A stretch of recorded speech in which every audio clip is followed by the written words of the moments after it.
Hello, I'm Matt from Ludochrono, and today I'm going to give you an overview of Agartha. Agartha is a bidding game for 2 to 4 players ages 10 and up, and it plays for 30 to 45 minutes. So this is a game in which you play as a Viking clan and you want to explore the lands of Agartha to gain the most victory points.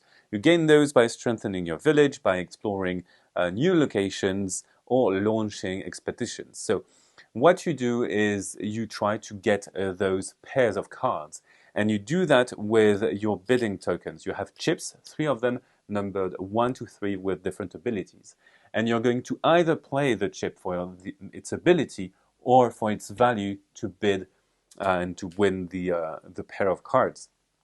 So the game is played over 6 rounds, and during a round, starting with the first player, the player with the Testament of Rolnir, you're going to play 1 chip in a specific place. You can play a chip, as I mentioned, either in the top part of these boards or on the bottom. If you play it on the top, you're going to activate the power of your chip, and if you play it on the bottom, you will try to bid for this pair of cards. So it is my turn. I have the Testament, so I will choose one of my chips and place it here. I will place it in a free spot. That means that that spot is not available for any other players.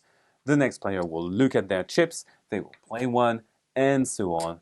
That player, green, is going to play this, for example, they have a plan, and then I'm going to play a second chip. And we are going to play these until none of us have any chips left. Now that we all have played all of our chips, we are going to resolve the board from this one to the deck of cards, and we're going to resolve the ability first, and then the bidding. So I will reveal this. It is a 3, and that power allows me to take a card from any of the boards or the top of the deck.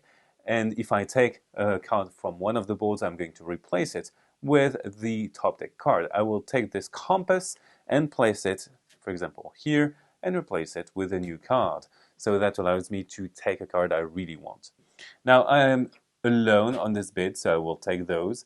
And when I take a pair of cards, I will have to place it in any area of my board. I can place it on my village, in the expedition board, or in the location part of the board. In this case, I will place it in the villages board, so here.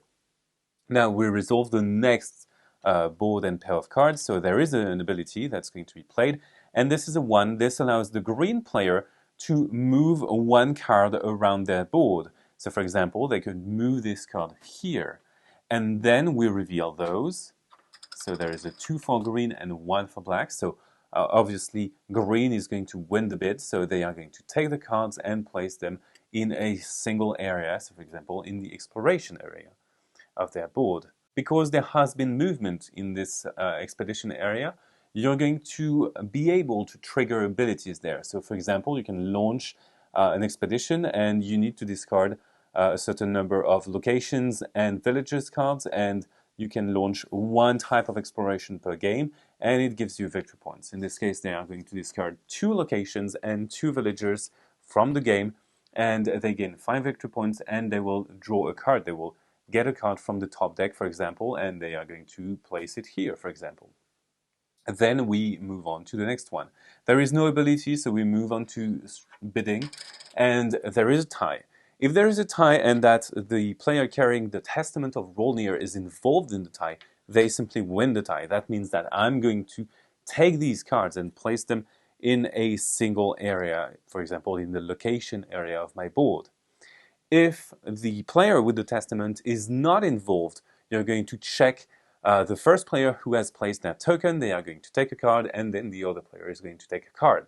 And that's basically it for resolving ties. Now we move on the boards, and once all of the boards have been resolved, it is the end of the round. We take all of our ships back, and we move on to the next round by filling the boards with different cards and giving the Testament of Rolnir to the player on your left, and then we can simply move on playing our chips again.